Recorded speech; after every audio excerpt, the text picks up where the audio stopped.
Behind me is the 2025 Tesla Model Y, the best-selling car in the world, and it sells so much because it's top on the list and competes with Volvos to be one of the safest cars in the world.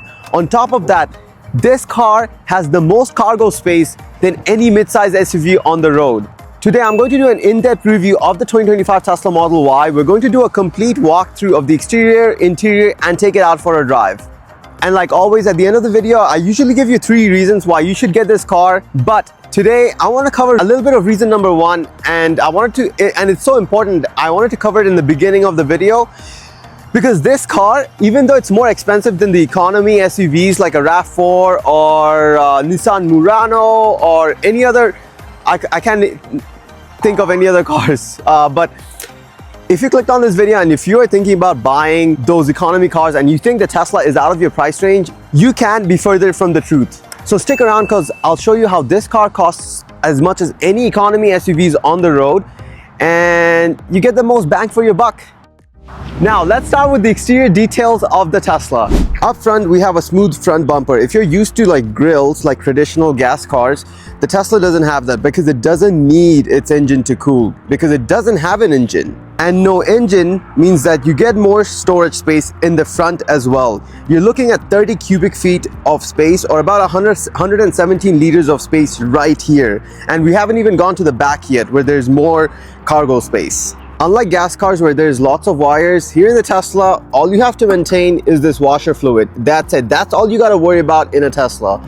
Nothing else. And then we have the smart matrix LED headlights. These headlights will adapt to the road as you drive. So they'll move around if there's a curve upcoming and it'll adapt to it. And then underneath here, we have the fog lights. And this little sliver here is a wind tunnel. That's for better aerodynamic efficiency. And right over here, if you push hard enough here, this will come out and there is a tow hook underneath this. And of course, this is a self-driving car and it uses cameras to drive itself. It doesn't have any sensors. So it has 8 cameras. So there's camera number 1, there's another on the other side, and there's camera number 3, 4 on the other side. And then there's 3 cameras up front.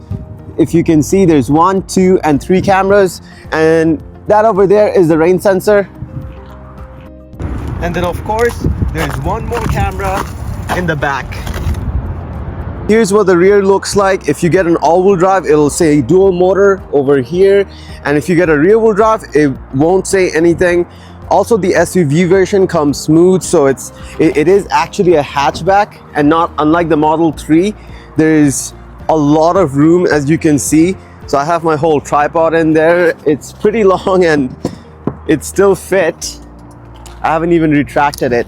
So the cargo area is massive on the Model Y. You're talking about 30 cubic feet of space or about 850 liters of space. And if you fold the seats down like so, then now you're looking at close to 70 cubic feet or about close to 2,000 liters of space back here.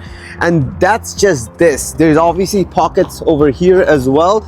And even on top of that, if you can pull this up and there's more space underneath. So this space is more than the frunk. So I'm guessing this is another 30 cubic feet or sorry, another 4 cubic feet possibly.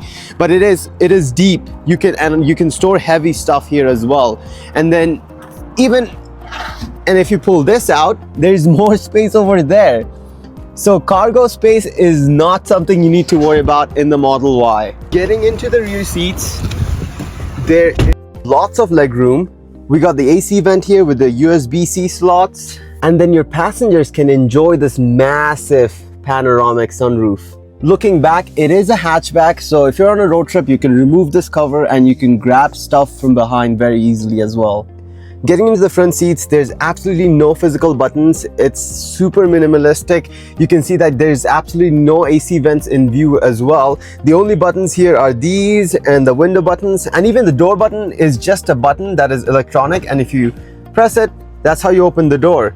There's no latch. There is a manual latch in cases of emergencies, but you're not supposed to use that. If you use that, you'll get an error like this. But most of the time, you're just gonna use this and that opens up the door like so. Like I mentioned, you can't see the AC vents, but you can control it from here. And that's pretty cool too. So you can control the AC vents and you can put them in your face are away from your face. We got the rear vents as well that you can switch on and off from here. We got rear seat heaters. We got front seat heaters as well. On top of that, very important for Canadians, you get the wiper heaters as well as the steering wheel heater as well. Your car will also come with something called Sentry mode, and this is really nice. This is a 360-degree recording, always happening around your car. So if your car is parked in a shady neighborhood, you'll have footage if someone breaks into your car. If someone does a hit and run in your car, you'll be covered. And even when the car is driving, this is recording 24/7, so you have 360 coverage, so you don't have to buy a dash cam separately. Other nice features to have is obviously it comes with Netflix, YouTube, so whenever you're in the supercharger, you got Netflix and YouTube. And there's arcade mode here as well, so comes with multiple games. So if you have kids in the car, when your car is supercharging, they can go ahead and play these games. You can connect any controller. It can be a PC controller, Xbox or PS5, and it will connect seamlessly into the Tesla and you can play games. There's other things as well. Unlike other cars where you need to be reliant on your phones for CarPlay, the Tesla actually comes with everything. So you need maps, we got Google Maps here. So if you want to go anywhere, you can just put it in the maps. You can see live traffic as well as if you click this button, it'll pull up all the superchargers that are near you.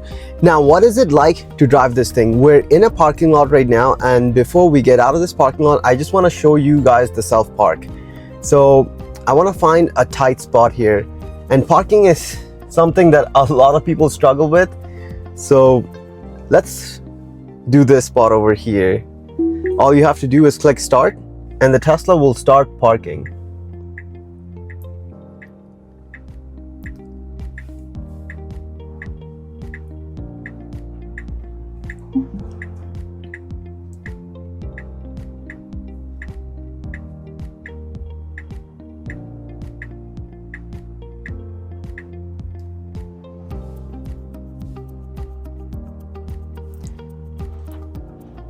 There you go. Even though that white car on the right parked on the line did a horrible job parking, the Tesla managed to recognize that and park in between these two cars. So that my passengers can easily get out and even I can easily get out. Now, how does this car drive? Before I answer that, you have to understand this is a family SUV. Despite that, this car has a 0 to 60 in 5 seconds. That's faster than most cars on the road. That's faster than most sports cars on the road. Now, with an acceleration like that, you have to understand that you need to be able to come to a stop pretty fast as well. This is a heavy car, so it needs to have good brakes, which it does. It comes equipped with Brembo brakes as well. Every Tesla comes equipped with Brembo brakes. The only difference with the performance model is that the Brembo brakes are even bigger, is what I've heard. So you don't have to worry about control as well. Right now we're in a curve here and you can see how well it's handling. We're gonna get into the highway. And we got lots of potholes here in Calgary. But you can see how smoothly the car operates. Even when you're trying to get into the highway, if you want to merge in, you don't want to impede traffic, you can just accelerate yourself out of those situations, which is just awesome. Lane changes, you can either drive yourself or you can let the car do the driving for you. Right now I don't have any destination set. The Tesla is going to keep on this highway as long as possible, and it's going to do that by following the speed limit. So it saw that the speed limit was 80, which is why it slowed down, but I'm gonna manually increase that to 100 because cars around me are flowing at a higher rate of speed. You can also set that as well. You can let the car know that, hey, whatever the speed limit is, ignore that and then just follow the traffic. So I'll set a destination right now, and the Tesla has taken over. I've put the car in FSD mode and it's doing lane changes all by itself. We got a right turn coming up and it is staying on the right side of the road to exit out of the highway. One important thing to note for Canadians here is that today the road's nice because in Calgary we had a Chinook, so every ice and snow on the road has melted away. But one thing that's very important to us is traction. You need the car to be glued to the road, and because there is a heavy battery underneath us, it creates a low center of gravity and it helps so that the Tesla is like, it grips the road like no other car. All right, so we got a right turn coming up. You can see that FSD is even indicating and it is changing the lanes. And now it's slowing down for this curve. We have a yield sign. We don't have any cars coming, so Tesla seemed to have recognized that and didn't do a full stop like most people do. And then we have this lane ending and it recognized that as well and changed lanes way ahead of time. Driving is extremely smooth as well. We got some inside streets here. Let me just go into one of these inside streets that still has a lot of snow and I can show you guys how good the traction control system is on these cars. So we've turned around into this road here. It doesn't look like they have plowed it. So when we had a Chinook, everything that was snow melted into ice. So this is literally a street full of black ice. And I'm going to show you guys how fast the acceleration is even on top of ice and how the braking is as well on top of ice.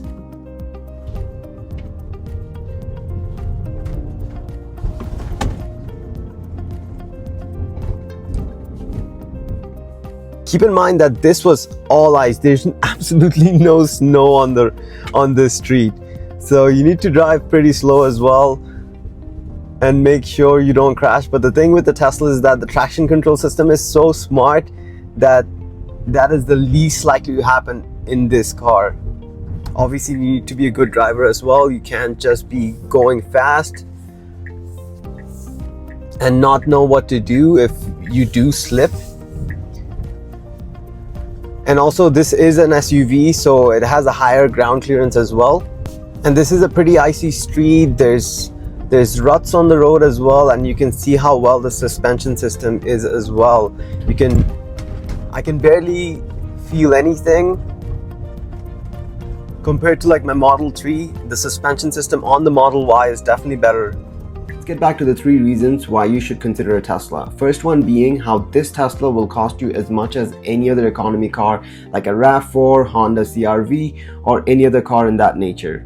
If you look here, the price of the Tesla is not as cheap as the CR-V or a RAV4. It's at $65,290. That is the original price of the car, but you can already see that there is a $2,000 discount applied here, close to a $2,000 discount applied here. Now, how do you get to this page? First of all, there's about 2 discounts that you can see on this page. One is the Tesla discount that brings down the price to $63,890. And then there's another discount of a referral discount of $2,600. This you can't see here yet, and I will do the math very soon. So how do you get to this page? If you go in any one of my videos, if you see the link in the description, there's a link. Click on that link and it should bring you to this page. It'll say that you've been given $2,600 off and now you can go ahead and order a Model Y. But instead of ordering it through this page, to get the Tesla discount, scroll down all the way to the bottom and then click on order now on an Explore inventory. Put down whatever the postal code is. I'll just put down Winnipeg for now.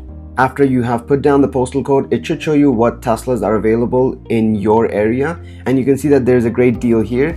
A Tesla that would have costed you $65,290 is now costing you $63,890. This is without the referral credit. This is without the government rebates or incentives. So let's calculate how much that would be. We're looking at $63,890. Then there is the referral discount of $2,600, and then another discount of $5,000 by the government.